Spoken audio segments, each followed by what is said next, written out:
Pada pertemuan kali ini saya ingin menyampaikan sebuah hadis di mana Rasulullah sallallahu alaihi wasallam bersabda, "Arba'un min kanzil jannah."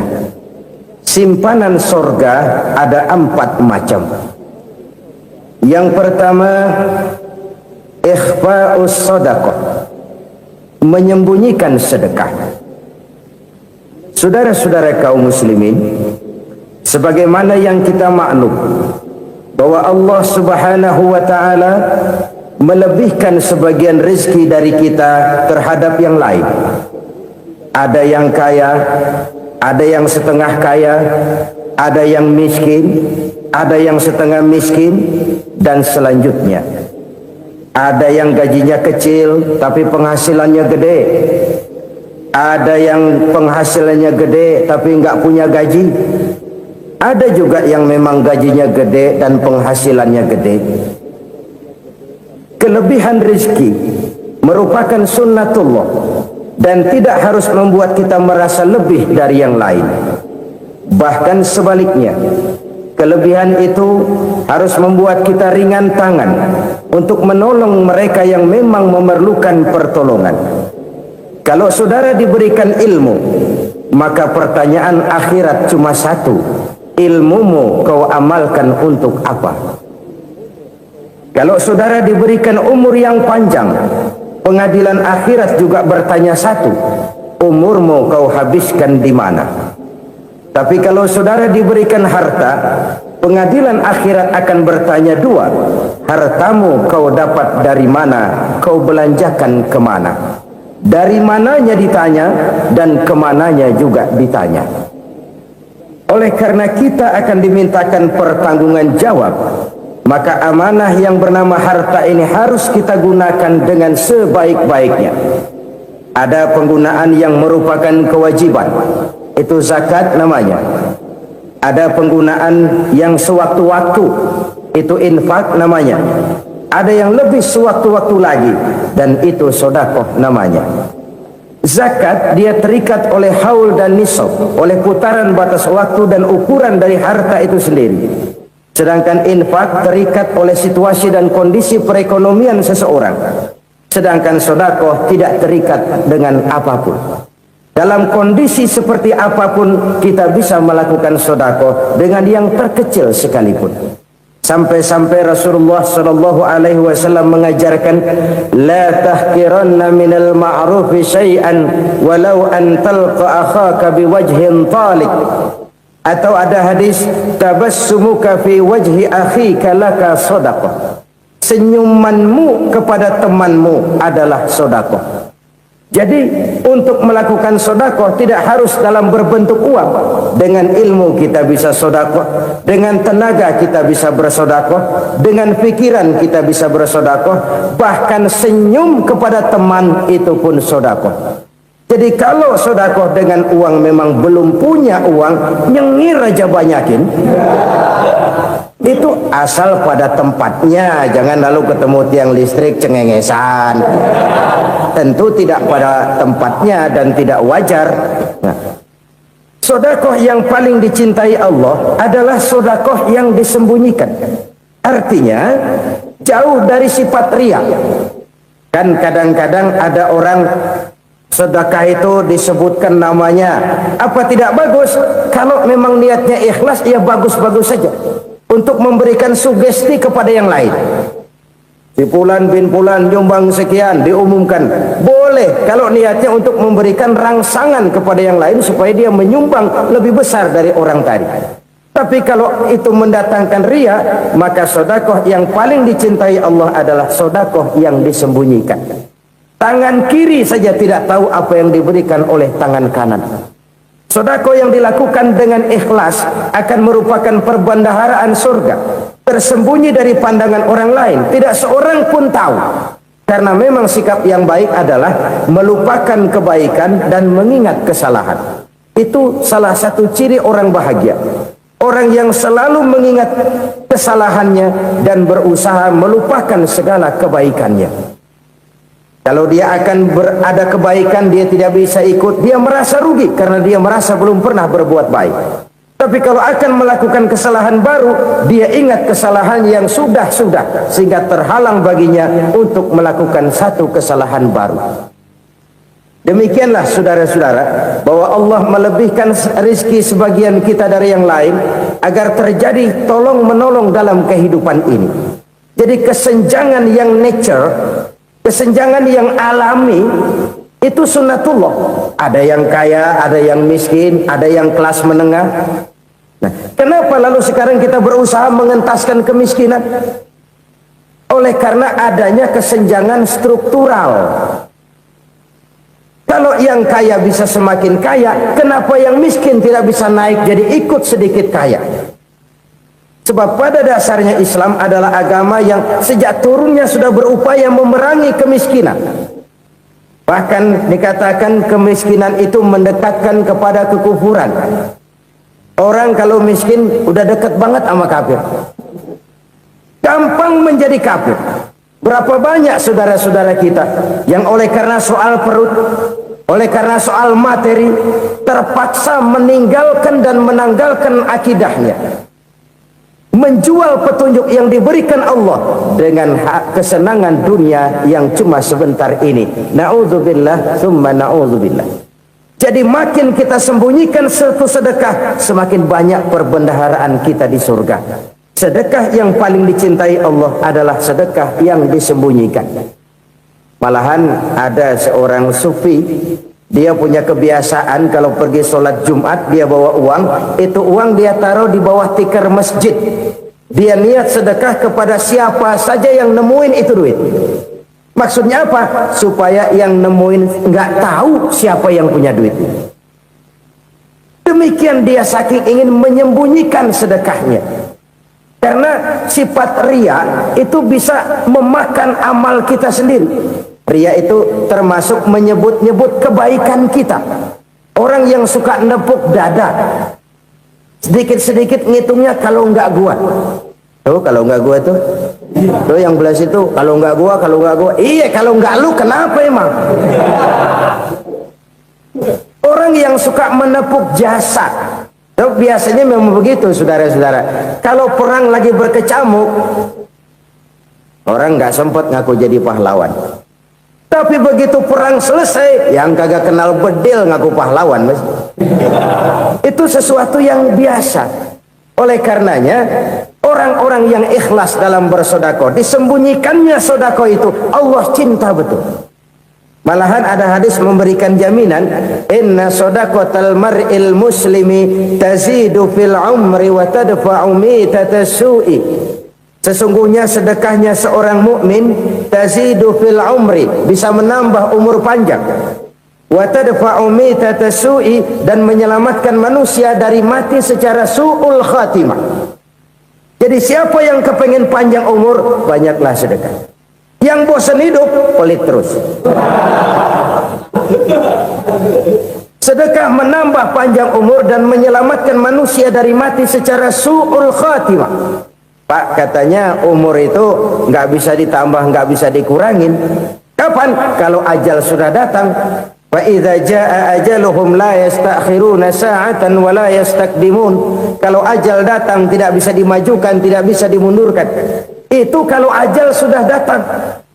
Tidak bisa lagi umur ditambah dikurangi, sudah datang. Tapi kalau belum datang, itu kan haknya Allah. Mau ditambah, mau dikurangi, hak prerogatif Allah. Sebagai pencipta manusia, Allah maha kuasa dan maha mampu. Sedekah ini menambah panjang umur dan menyelamatkan manusia dari mati secara su'ul khatimah. Itu orang mati kan sama ya, kondisinya mati, nggak nafas. Tapi hakikat mati kan lain-lain. Ada yang mati itu husnul khatimah, baik akhirnya. Misalnya lagi ngaji mati, lagi sholat mati, lagi sedekah mati. Ini yang dinamakan dengan husnul khatimah, baik di akhirnya. Sebaliknya ada yang su'ul khatimah, jelek di akhirnya. Ini yang jadi catatan akhir. Lagi nyekek botol, mampus. lagi banting kartu modar. Su'ul khatimah, jelek pada akhirnya. Sedekah menyelamatkan manusia dari mati secara su'ul khatimah. Dan kita semua kepengen mendapat husnul khatimah, jauh dari su'ul khatimah. Oleh sebab itu yang bisa menyelamatkan kita dari penyakit itu antara lain adalah sedekah yang disembunyikan, yang dikerjakan dengan ikhlas karena Allah, tidak karena kepengen dipuji orang, tidak karena ingin dikatakan orang pemurah. Sebab orang dermawan itu orang yang memberi tanpa harus diminta. Kalau masih harus diminta, ya belum dermawan namanya, masih harus diminta. Kalau nggak diminta ya tulus, lolos, polos. Saudara-saudara kaum muslimin rahimakumullah, harta adalah amanat dan akan kita pertanggungjawabkan. Allah melebihkan rizki sebagian kita dari yang lain agar kita saling tolong menolong, bantu membantu. Nabi janjikan siapa yang meringankan beban saudaranya muslim di dunia, Allah akan meringankan bebannya di akhirat nanti. Sebuah jaminan dari baginda Nabi. Si orang yang kita bantu barangkali tidak bisa membalas, Allah yang akan membalas lewat jalan lain yang tidak pernah kita sangka-sangka. Ada orang tanya, Pak, ini ada orang nyumbang masjid sambil marah-marah, bagaimana? Saya bilang sumbangannya aja ambil, marahnya jangan. Marahnya jangan diambil, itu urusan dia. Saudara-saudara kaum muslimin rahimakumullah, umat Islam ini kan umat yang punya potensi besar. Kadang kita merenung, kenapa kadang-kadang pembangunan masjid kok lambat sekali? Kalau hotel hari ini peletakan pertama, bulan depan peresmian. Supermarket hari ini peletakan batu pertama, minggu depan peresmian. Tapi kalau sudah yang namanya masjid, kadang-kadang peletakan batu pertama sekaligus jadi batu terakhir. 3 tahun, 4 tahun, campur nebar jalak di jalanan, duit dijaring kayak ikan sepat. Apa tidak ada orang Islam yang kaya? Banyak. Apa tidak ada pengusaha muslim yang jadi konglomerat? Ada. Lalu yang belum banyak itu yang komit terhadap nilai-nilai agamanya.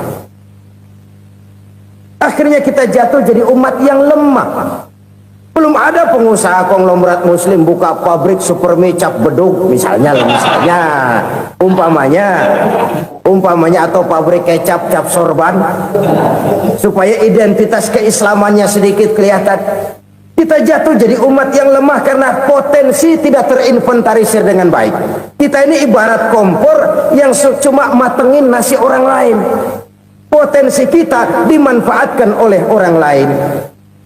Ukhuwah Islamiyah kita baru terbatas kepada silaturahmi. Ukhuwah di bidang ekonomi kita lemah, ukhuwah di bidang kebudayaan kita lemah, apalagi ukhuwah di bidang politik kita lebih rapuh lagi. Padahal ukhuwah itu adalah totalitas kehidupan manusia, menyangkut ipolek sosbud, memerlukan nilai-nilai ukhuwah. Jadi oleh karena itu mari kita menyadari di dalam harta kita, walaupun kita yang cari pergi pagi pulang sore peras keringat banting tulang, di sana ada harta anak yatim, di sana ada hak masjid, di sana ada hak pesantren, di sana ada hak jihad. Berbahagialah seseorang apabila dia oleh Allah dijadikan keran itu menyimpan air, tapi tidak untuk dirinya, tapi disalurkannya kepada mereka yang memang memerlukannya. Saudara-saudara kaum muslimin rahimakumullah, ini yang pertama. Jadi perbendaharaan surga adalah menyembunyikan sedekah. Orang lain nggak tahu, kita pun nggak pernah ngitung-ngitung. Kita anggap lewat begitu saja, padahal itu deposit akhirat. Satu. Yang kedua, perbendaharaan surga itu apa? Wa kitmanul musibah, menyembunyikan kesulitan.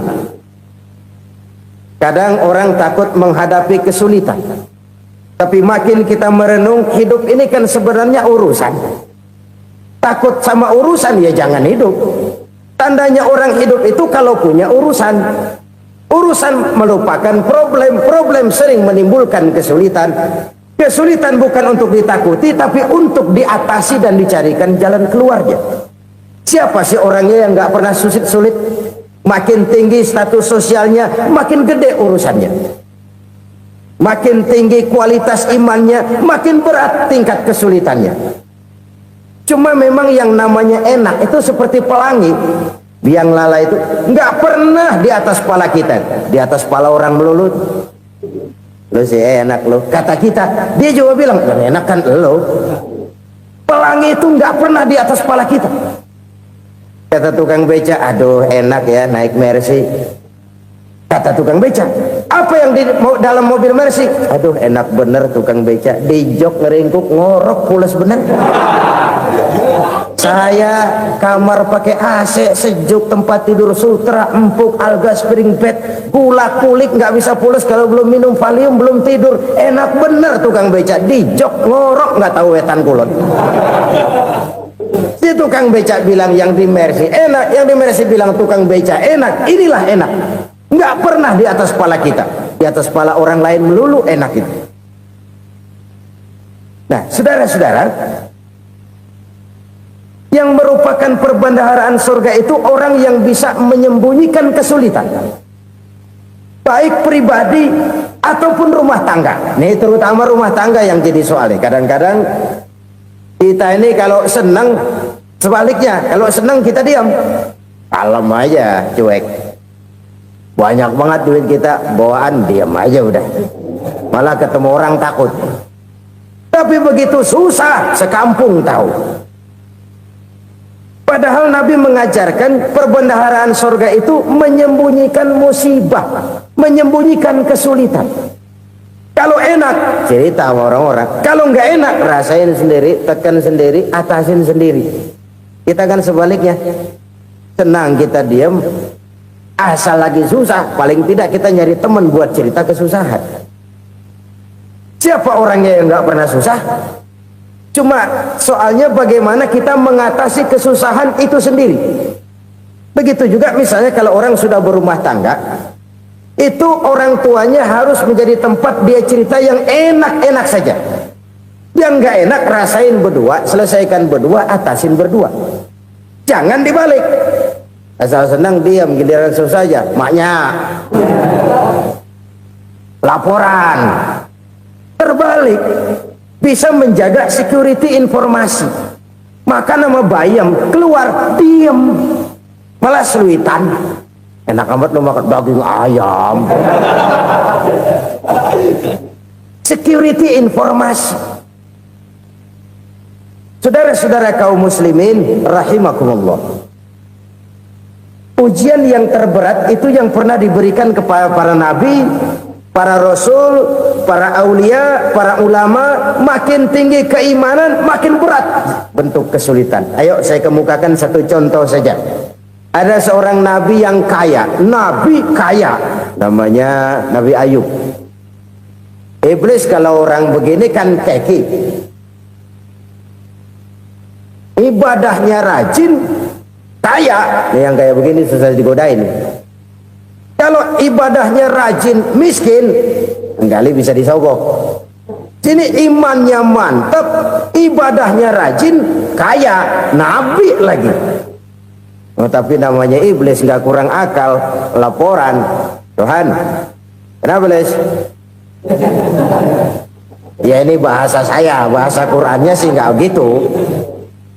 Itu hambamu yang namanya Ayub, dia rajin ibadah cuma karena dikasih kaya aja. Coba kasih miskin dia, berhenti dia sembahyang. Ah, kamu bisa aja. Saya tahu Ayub itu hambaku yang ikhlas. Saya buktiin Tuhan, silahkan. Dibuktiin lah, iblis turun ke alamin. Yang mula-mula dia lakukan, dia rusak sawah ladang Nabi Ayub. Dia binasakan binatang ternak Nabi Ayub. Sehingga dalam waktu singkat jatuhlah Nabi Ayub dari orang paling kaya jadi orang paling miskin. Beliau masih ibadah di mihrab dalam masjid. Datang iblis. Saudara Ayub, ya, lagi ngapain? Ibadah. Nyembah Allah, nyembah Allah. Oh, percuma. Kenapa? Tuhan yang ente sembah nih, dia udah bikin miskin ente. Sawah ladang ente hancur lebur, binatang ternak binasa. Sekarang ente jadi orang paling miskin. Ngapain nyembah Tuhan kayak begitu? Tekor. Udah berhenti dah ibadah, berhenti ibadah. Ini iblis sama Tuhan lapornya lain, yang dikerjakan kepada Nabi Ayub juga lain. Benar begitu iblis kata Nabi Ayub? Iya, sawah ladang saya habis, buras. Binatang ternak saya binasa, binasa. Saya miskin, bangpak. Apa jawab Nabi Ayub? Bukan innalillahi, ini hebat. Alhamdulillahillazi a'tani wa akhraza minni. Segala puji bagi Allah yang telah memberikan harta kepada saya dan sekarang mengambilnya lagi. Alhamdulillah. Allah yang ngasih, Allah yang ambil. Itu mah urusan Allah. Iblis cuman ibadah jalan terus, sujud lagi Nabi Ayub. Iblis seleher gondok banget. Dasar Nabi nggak mempan dia apa-apain. Miskin malah alhamdulillah. Allah yang ngasih, Allah yang ambil. Jadi kalau kita tidak komit, kita tidak terikat kepada kaya, miskin, senang, susah, apa yang bisa bikin kita susah? Jadikan kekayaan, kemiskinan, jadikan senang susah sebagai anak buah yang bisa kita atur. Jangan kekayaan ngatur kita, jangan kemiskinan ngatur kita. Kita yang harus mengatur mereka. Senang susah, kaya miskin, bahagia sengsara, jadikan itu anak buah yang bisa kita atur. Kalau sekarang kita kaya, lain saat boleh jadi kita miskin, semiskin-miskinnya. Allah yang ngasih, Allah yang ambil. Tenaga mana yang bisa menghalangi? Ibadah jalan terus. Iblis makin gondok. Dasar Nabi loh. Akhirnya apa? Nabi Ayub dikerjain, diberikan penyakit. Demikian fatal penyakitnya. Bayangin, udah miskin sakit. Masya Allah. Miskin sakit. Sakitnya nggak lama, kira-kira 16 tahun. Istrinya 3, 2 mental minta ceraiin. Ngerawatin laki bengek begini. Senang belum tentu, susah udah pasti nih. Cerai aja, cerai dah. Cerai. Tinggal satu Siti Rahmah yang setia menemani beliau. Sesetia-setianya hati perempuan. Satu saat Siti Rahmah bilang, "Bang, iya, abang kan Nabi bang. Lalu namanya Nabi kan doanya jarang meleset bang. Maksud kamu minta kenapa sih sama Tuhan biar abang sembuh baik dah bang?" Siti Rahmah, iya. Saya sakit berapa tahun sih dah? 16 tahun bang. Sebelum ini saya sehat berapa tahun? Ya kira-kira 60 tahun bang. Nah coba ente banding-bandingin Rahmah. Saya dikasih sehat 60 tahun, dikasih sakit 16 tahun. Sudah nggak sabar mau doa kepada Allah minta sembuh. Saya malu kepada Allah. Diuji dengan yang luar biasa seperti ini, tidak mengganggu stabilitas kehambaannya. Dia tetap menghamba kepada Allah Subhanahu wa ta'ala. Saudara-saudara kaum muslimin rahimakumullah, kunci menghadapi kesulitan itu apa? Allah jelaskan dalam satu ayat, wa basyiris sabirin alladzina iza asabathum musibah qalu inna lillahi wa inna ilaihi raji'un. Gembirakan orang-orang yang sabar. Siapa mereka itu? Yang apabila mendapat musibah mereka kembali kepada keyakinan dasar, segalanya dari Allah dan segalanya akan kembali kepada Allah. Ini konsepsi dasar dari sikap muslim dalam menghadapi berbagai kesulitan. Segalanya dari Allah, segalanya akan kembali kepada Allah. Kalau ini sudah kondisi dasarnya, maka kita akan lapang menghadapi kenyataan bagaimanapun pahitnya. Apakah itu namanya miskin, apakah itu namanya sakit, bahkan maut sekalipun. Segalanya dari Allah, segalanya akan kembali kepada Allah. Ini sikap hidup, bukan sekedar ucapan. Kita kadang-kadang menjadikannya sebagai ucapan. Mulutnya sih nggak berhenti, innalillahi wa inna ilaihi raji'un, tapi nangisnya terus gerung-gerungan.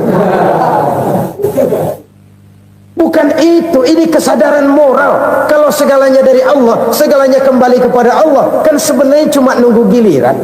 Hari ini saya nyembayangin dia, entah hari apa saya disembayangin orang. Hari ini saya antar dia ke kubur, entah hari apa orang nganterin saya ke kubur. Hari ini saya tahlilkan dia, entah nanti kapan orang tahlilkan saya. Segalanya dari Allah, segalanya akan kembali juga kepada Allah. Oleh sebab itu saudara-saudara, kesulitan bukan untuk ditakuti, kesulitan justru untuk diatasi, dicarikan jalan keluarnya. Dan tidak ada orang yang tidak pernah mendapat kesulitan, tidak ada. Semakin tinggi status sosial, semakin tinggi kualitas keimanan, semakin besar juga tingkat kesulitan. Hanya saja bagaimana cara kita mengatasinya. Dan Al-Quran menyatakan, inna ma'al usri yusra. Di balik kesulitan itu pasti ada kemudahan. Roda itu berputar. Karena itu Rasulullah sallallahu alaihi wasallam mengingatkan kepada kita, ta'arraf ilallahi fir raha ya'rifka fis syiddah. Ingatlah kepada Allah di waktu kamu senang, supaya Allah ingat kepada kamu di waktu kamu susah. Kalau waktu senang kita ingat kepada Allah, kita susah, Allah tidak akan meninggalkan kita. Tapi kalau waktu senang kita jauh dari Allah, sujud tidak sempat, dengan masjid jauh, ketika senang kita lupakan Allah. Nanti begitu kita susah, Allah lupakan kita. Dan itu menyakitkan. Oleh karena itu orang-orang tua kita dulu bilang, kalau lagi sehat ingat-ingat lu bakal sakit nanti. Kalau lagi kaya ingat-ingat satu saat kita bakal jatuh miskin. Bahkan kalau lagi muda ingat-ingat kita bakal tua. Dan yang terpenting kalau lagi hidup ingat-ingat kita bakal mati. Saudara-saudara kaum muslimin rahimakumullah. Jadi yang kedua yang merupakan perbendaharaan surga, menyembunyikan musibah. Saudara-saudara kaum muslimin rahimakumullah. Hal ketiga yang merupakan perbendaharaan surga adalah wasilatur rahmi. Orang yang suka bersilaturahmi. Sebagaimana yang kita maklum bahwa manusia adalah makhluk yang disebut zon politika. Makhluk sosial yang tidak mungkin hidup sendiri-sendiri. Betapa dan siapapun kita memerlukan orang lain. Bodoh betul manusia kalau tinggal di tengah masyarakat tapi tidak mau bermasyarakat. Merasa hebat sendiri, pinter sendiri, gagah sendiri, kaya sendiri. Mungkin kalau mati juga ngubur sendiri. Jangankan kita di sini, di sorga saja Nabi Adam waktu sendirian bengong melulu, mondar mandir. Allah tegur dam sepi dam. Ya ini kalau bahasa saya. Iya Tuhan sepi ini nggak ada coret-corekan pisan ini. Diciptakan Siti Hawa baru anteng Nabi Adam. Itu di surga. Cobalah. Umpamanya saudara tinggal di Jakarta nih. Kaya bener. Apaan aja di Jakarta punya saudara dah. Jembatan Semanggi ambil, Monas buntel bawa pulang, hotel-hotel ambil semua. Cuman tinggal di Jakarta sendirian, apa enaknya? Betapa dan siapapun kita perlu orang lain. Tidak ada seorang pun yang bisa memenuhi kebutuhan hidupnya secara sendiri-sendiri. Nah, Islam telah menyelamatkan manusia dari ras diskriminasi, mengikat manusia dengan persaudaraan yang berlandaskan kepada akidah. Karena itu dianjurkan bersilaturahmi. Bahkan Nabi menyatakan, man arada ayyubsata lahu fi rizqihi wa yunsa'a fi atharihi falyasil rahimah. Siapa yang kepengen diluaskan rezekinya dan dipanjangkan usianya, banyaklah ia bersilaturahmi. Siapa yang kepengen dimudahkan rezekinya, hendaknya ia banyak bersilaturahmi. Kalau banyak teman, kesulitan kan paling tidak ada tempat cerita. Udah susah sendirian, kita pikirin diri, nggak ada tempat tukar pikiran. Cepet banget sama bengek. Dilawan sendiri. Nah, secara makro kita bisa berkata, tidak mungkin ada kemenangan kalau tidak ada kekuatan. Tidak ada kekuatan kalau tidak ada kesatuan dan persatuan. Tidak mungkin ada kesatuan dan persatuan tanpa semangat silaturahmi. Kalau umat Islam mau menang, dia harus kuat. Kalau umat Islam mau kuat, dia harus bersatu. Kalau umat Islam mau bersatu, dia harus membudayakan silaturahmi ini. Bahkan sampai-sampai kata Nabi, kalau bisa cari nilai tambah. Apa? Silman qata'ak. Bersilaturahmilah kau kepada orang yang marah denganmu. Masya Allah, indahnya ajaran agama kita. Orang yang marah pun kepada kita, kata Nabi, kalau bisa bersilaturahmilah kepadanya, kepada orang yang marah itu. Di situ nilai tambah. Cuman jujur nih hadis, ngucapinnya gampang, ngamalinnya yang berat banget. Orang marah sama kita, kita disuruh silaturahmi. Ada apa malu? Lu marah, ada gua marahan lagi. Tunggu pikirin. Saudara-saudara kaum muslimin rahimakumullah. Tapi ini yang diajarkan, bahkan ini yang dicontohkan oleh baginda Rasul. Bagaimana begitu mudah, misalnya satu saat Abu Jahal ini ngatur strategi bagaimana bikin Muhammad celaka. Dia gali lubang di depan tempat tidurnya. Dia tutupin daun korma. Terus dia panggil seseorang, ke sini. Kasih tahu Muhammad, pamannya sakit keras, minta ditengokin. Berangkat orang ini ke sana. Muhammad, labbaik. Pamanmu sakit keras, dia minta ditengokin. Baik, saya akan datang menjenguk beliau. Berangkatlah Nabi ke rumah Abu Jahal tanpa prasangka apapun. Abu Jahal udah pasang setil, selimut 3 rangkap setengah dipakai, persis kayak orang meriang. Tapi sembari ngintip dari balik selimut, begitu Muhammad buka pintu, nah masuk perangkap nih. Muhammad jalan menuju tempat pembaringan. Makin lama makin dekat, makin lama makin dekat, makin dekat ke lubang yang dipasang oleh Abu Jahal itu. Dalam hati Abu Jahal, terus dah jatuh, mampus dah lo ini. Mampus lo hari ini nih. Apa yang terjadi? Malaikat Jibril datang. Muhammad, pamanmu cuma pura-pura sakit. Di depan tempat tidurnya ada lubang perangkap supaya kamu jatuh ke situ. Sudah, kamu pulang. Balik kanan Nabi. Sudah hampir jatuh ke lubang, balik kanan, pulang. Bayangin kecewanya Abu Jahal. Muhammad dikit lagi, Muhammad dikit lagi. Enggak paman, saya pulang aja. Emosi bangun dari tempat tidur, enggak sadar kalau lagi pura-pura sakit. Lompat ngejar Nabi, dia lupa dengan lubang yang dia gali. Pusrak, nyemplung sendiri ke dalam lubang.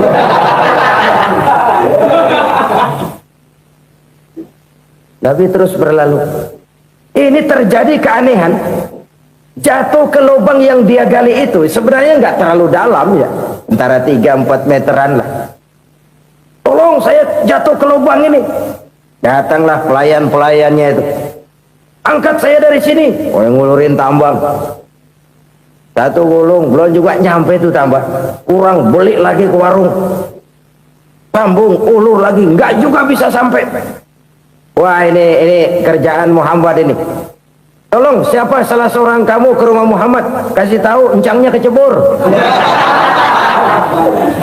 Minta ditolongin. Sampaikan kepada Rasul. Kenapa? Pamanmu jatuh ke lubang, Muhammad minta tolong diangkatin.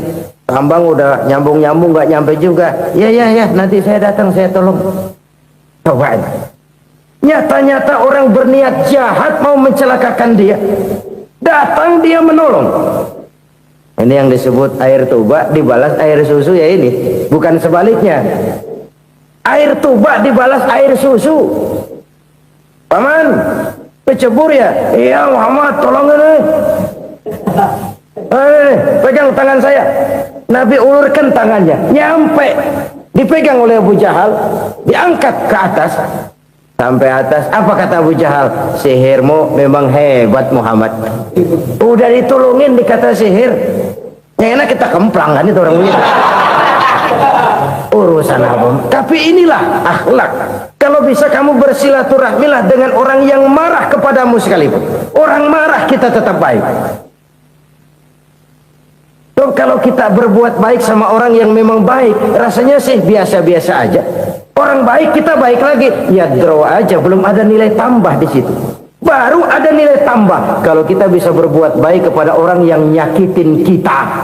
Itu namanya kita setingkat di atas dia. Dia sakitin kita, kita berbuat baik sama dia. Dia pelit sama kita, kita baik sama dia. Dia marahin kita, kita deketin dia. Di situ kita punya nilai tambah. Jadi siapa yang ingin diluaskan rezekinya, kata Nabi, dan dipanjangkan umurnya, hendaklah ia banyak-banyak bersilaturahmi.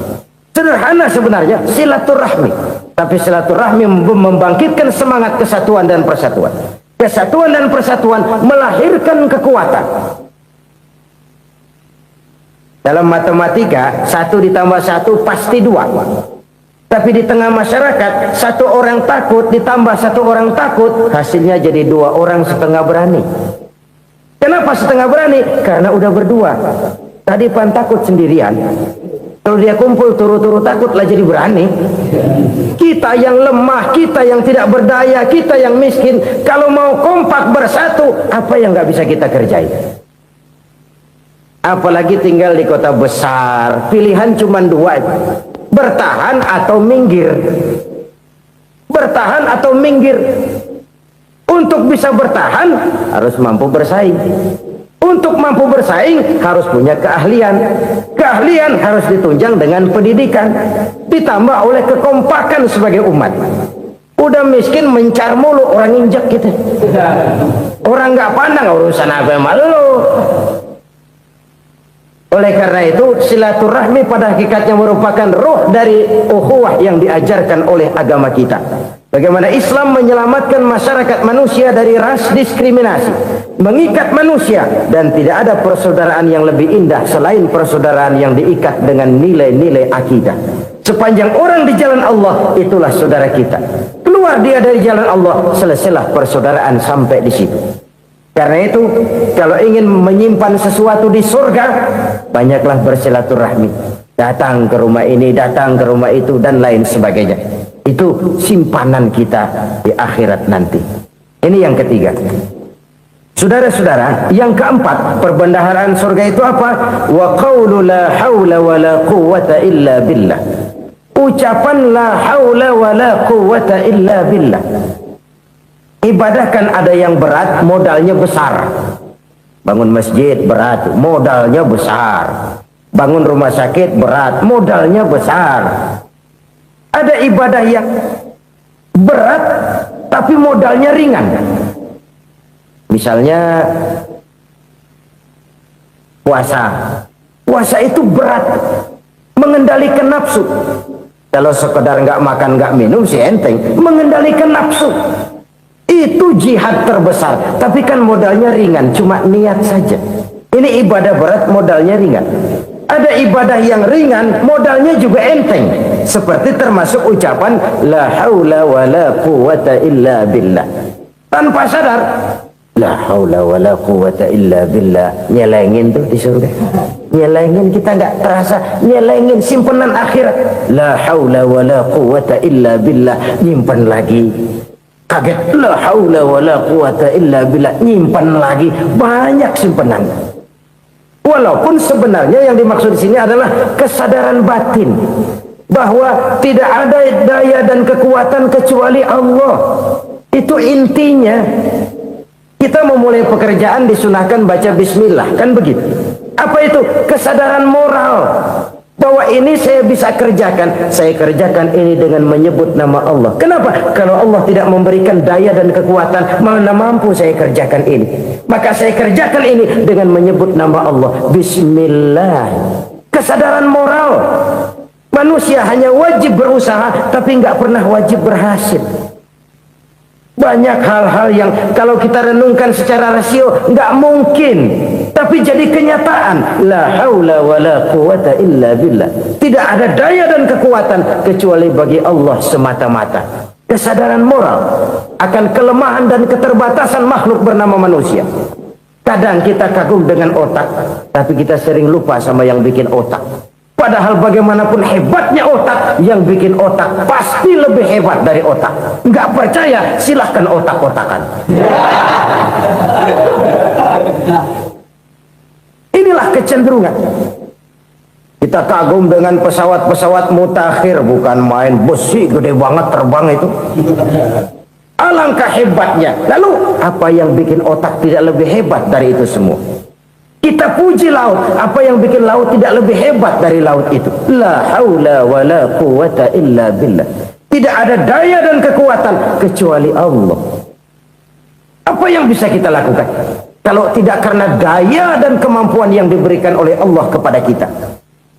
Lahirlah sikap tawadu, rendah hati, tidak melonjak menjadi angkuh dan sombong, sadar akan kelemahan dan keterbatasan diri sebagai makhluk yang diciptakan oleh Allah Subhanahu wa taala. Jadi satu sisi ini ucapan yang berpahala, la haula, jadi wiridan. Pada sisi lain ini kesadaran moral, sikap mental, kesadaran batin bahwa yang punya daya dan kekuatan itu cuma Allah. Kita nggak pantas untuk sombong, sebab sombong itu pakaiannya Allah. Kita nggak sedang pakai pakaian Allah, kegedean. Dan makin kita renungi, makin terbentur. Apa sih yang bisa kita sombongin? Kita mau sombong apa? Kaya, pintar, itu kan semua relatif. Di atas langit masih ada langit lagi. Jadi oleh karenanya, marilah kita menyadari, manusia hanya wajib berusaha, tapi tidak pernah wajib berhasil. Yang berusaha saja tidak wajib berhasil, apalagi yang tidak berusaha. Islam bukan agama orang pemalas yang selesai sholat lalu endelohom, nggelenggem ayem-ayem. Tapi Islam bukan agama orang sombong yang setelah berusaha lalu tidak memerlukan Allah. Kita bisa saja bikin proyeksi tahun sekian kita bakal panen besar menurut perhitungan otak. Tapi ada kejadian lain. Apa? Tikus ngambek. Habis itu dimakanin tikus, panen gagal. Proyeksi rasional gagal oleh tikus-tikus yang ngambek itu. Bisa saja terjadi.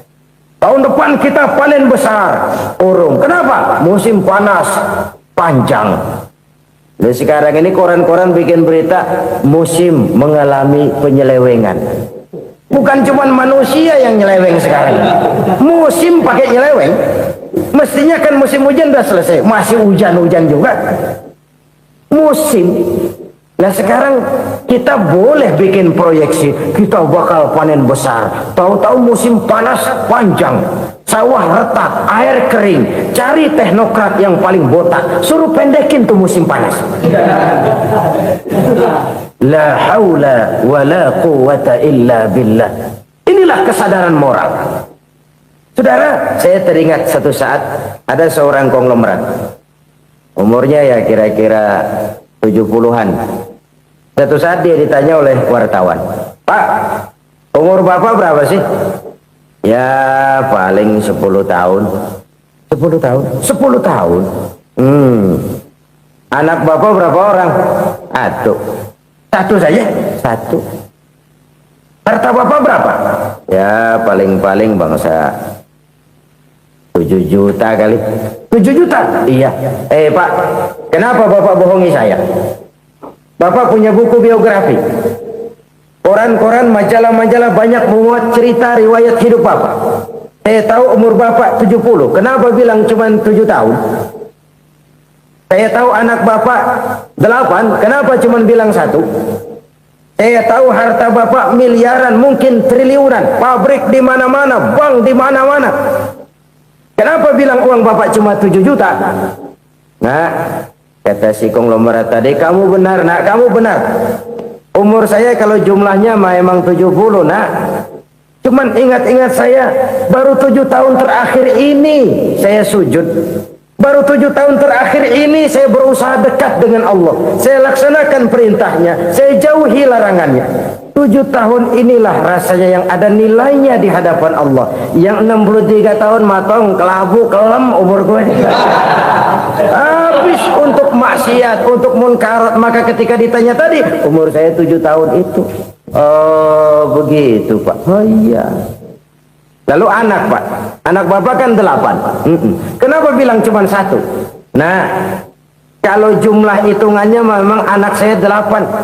Tapi dari 8 orang ini rasanya cuma satu nih yang bakal jadi buah hati, belahan jantung, pelanjut cerita, penerus sejarah, bakal jadi anak soleh yang akan mendoakan saya. Cuman satu rasanya anak saya ini yang bakal jadi buah hati saya, besar-besaran saya, yang akan mendoakan di kubur saya, yang akan mendoakan di akhirat saya. Yang 7 orang mana, Masya Allah, yang satu tenggeng, yang satu nyekek botol mulu, yang satu nggak karu-karuan. Makanya saya bilang satu anak saya yang akan bisa mendoakan saya. Oh begitu Pak. Iya. Nah harta Pak, harta Bapak kan triliunan, pabrik Bapak di mana-mana, uang Bapak hampir di tiap bank-bank besar. Kenapa bilang cuma 7 juta? Betul kau nak. Harta saya kalau jumlahnya memang miliaran, triliunan mungkin, tapi yang saya ingat baru 7 juta tuh yang saya belanjakan di jalan Allah. Saya nyumbang masjid, saya santuni yatim piatu, saya bantu pembangunan pesantren, saya bantu pembangunan rumah sakit Islam. Itu yang akan saya bawa pulang ke akhirat, yang 7 juta itu. Yang triliunan itu nanti akan diperebutkan oleh anak-anak saya sebagai waris saya. Jadi harta saya 7 juta itu yang bakal nemenin saya di akhirat, yang akan saya bawa pulang jadi teman saya. Saudara-saudara kaum muslimin, jangan-jangan orang tua itu adalah kita-kita ini. Jangan-jangan kita-kita ini adalah orang tua itu. Jangan-jangan itu potret dari diri kita masing-masing. Dari sekian umur yang diberikan Allah, berapa tahun yang ada nilainya di hadapan Allah? Dari sekian anak-anak yang merupakan amanah, berapa yang akan mendoakan kita sebagai orang tuanya menjadi anak soleh? Dari sekian banyak harta yang diberikan Allah, berapa yang akan kita bawa pulang menghadapnya nanti, yang kita belanjakan di jalan Allah? Ini sebuah potret kehidupan. Karena itu kita kembali kepada la haula wa la quwwata illa billah. Kita wajib berusaha, kita wajib berikhtiar. Selebihnya segala daya dan kekuatan hanya milik Allah saja semata-mata. Satu kesadaran batin dari setiap pribadi muslim. Setelah ia berusaha dan berikhtiar, ia menyerahkannya kepada Allah Subhanahu wa ta'ala. Jadi satu sisi ini merupakan wiridan ucapan yang mengandung pahala, pada sisi lain ini merupakan sikap batin dari seorang muslim di dalam ia menghadapi realitas kehidupan ini. Saudara-saudara kaum muslimin rahimakumullah, kalau ini kita jadikan satu basis kehidupan, maka ini akan menyelamatkan manusia dari kemungkinan tergelincir menjadi orang yang lupa diri dan lupa darat. Sebab itu Imamul Ghazali berpesan, jadidis safinah fa innal bahra amiq, wa khuziz zad fa inna safara ba'id, wa khaffifil hamla fa innal hamla sadid. Perbarui selalu kapalmu karena lautan sangat dalam. Bawa bekal yang banyak karena perjalanan ini sangat jauh. Ringankan beban karena kebanyakan beban akan menyakitkan. Alangkah indah kalimat ini, alangkah dalam makna yang terkandung di sana. Perbarui selalu kapalmu karena lautan sangat dalam. Apa artinya ini? Jaga mentalmu baik-baik. Pelihara imanmu baik-baik karena hidup penuh cobaan seperti lautan. Kita kalau berlayar di lautan kan kadang-kadang tenang, angin bertiup sepoi-sepoi basah.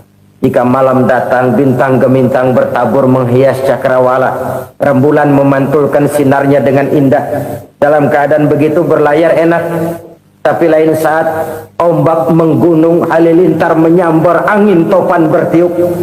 Berapa banyak sudah saudara-saudara kita yang tenggelam di lautan dunia tanpa sadar bahwa dia belum sampai kepada pantai yang akan dituju. Berapa banyak sudah saudara-saudara kita yang tenggelam di lautan dunia ini tanpa sempat bangkit lagi. Dia menyangka sudah sampai kepada tujuannya. Hati-hati kapal jangan sampai bocor karena lautan sangat dalam. Iman ini jaga baik-baik karena hidup penuh dengan ujian. Wa khuzizat fa inna safara ba'id. Bawa bekal yang banyak karena perjalanan sangat jauh. Saudara mau ke Bandung, bawa duit. Saudara mau ke Surabaya, banyakkan lagi duitnya. Saudara mau ke Mekah, gepokan, iketan tuh duit nggak lembaran lagi. Makin jauh perjalanan, makin banyak bekal yang harus kita bawa. Kalau saudara dari Jakarta mau ke Surabaya, kagak bawa duit berangkat juga, itu sih bukan berani namanya, nekat. Sampai Surabaya belum tentu, sengsara di jalan udah pasti. Kenapa? Nggak bawa bekal berangkat. Sama juga kita nih, misalnya belum sempat sembahyang, mati. Waduh, berani banget orang. Belum punya bekal, mati. Sengsara di jalan. Atau bekal tidak cukup. Dari Jakarta saudara mau ke Surabaya, bawa duit 500 perak. Paling jauh Cikampek nyampenya itu. Paling jauh itu. Antara jauhnya perjalanan dengan bekal yang saudara bawa tidak seimbang. Hidup ini perjalanan panjang, a walking tour. Dimulai dari alam arwah, sebelum jasad diciptakan, roh diciptakan lebih dulu. Dari situ pindah ke alam rahim, dari alam rahim pindah ke alam dunia, dari alam dunia pindah ke alam barzah, baru menuju akhirat. Satu perjalanan panjang. Kalau bekal tidak bawa, sengsara di jalan. Bawa bekal yang banyak karena perjalanan ini sangat jauh. Wa khaffifil hamla, ringankan beban karena beban itu cuma akan menyulitkan. Kalau bekal itu sih keperluan, tapi beban nggak kita perluin, cuma ngeberat-beratin. Apa ini beban? Dosa, kecurangan, kebatilan, kezoliman, ketidakadilan, kesewenang-wenangan. Itu akan jadi beban kita di akhirat. Alangkah celakanya, perjalanan panjang, bekal tidak bawa, beban kelewat banyak, alamat sengsara di jalan. Pahala tidak ada, dosa berlipat ganda. Na'udzubillah, summa na'udzubillah. Kalau kita rangkum nasihat Al-Ghazali dengan kisah si konglomerat tadi, kita akan mengambil kesimpulan. Pertama, bekal terbaik dalam menghadapi gejolak kehidupan ini tidak lain adalah iman. Yang kedua, pahala dan dosa. Dua hal kontroversial. Pahala adalah bekal, dosa adalah beban. Tapi kita sekarang kan tidak begitu terangsang kepada yang abstrak. Orang berlomba mencari yang konkret-konkret saja, yang real. Kalau memang dosa, benjol dong, kira-kira begitu. Kira-kira begitu. Persis orang Yahudi dulu.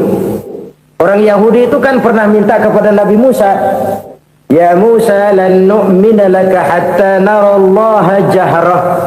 Musa, kami nggak bakal mau beriman kepada Allah kalau belum kami lihat Allah ada nongkrong di depan kami. Kalau memang Tuhan ada, taruh dong di depan kami. Mau yang konkret-konkret saja. Kalau memang dosa, benjol dong. Kalau memang pahala, berasa dong. Orang terangsang kepada yang real, yang konkret-konkret saja. Karena itu, untuk mengejar dosa, orang mau bayar. Tapi untuk mengejar pahala, walaupun tidak bayar, orang segan.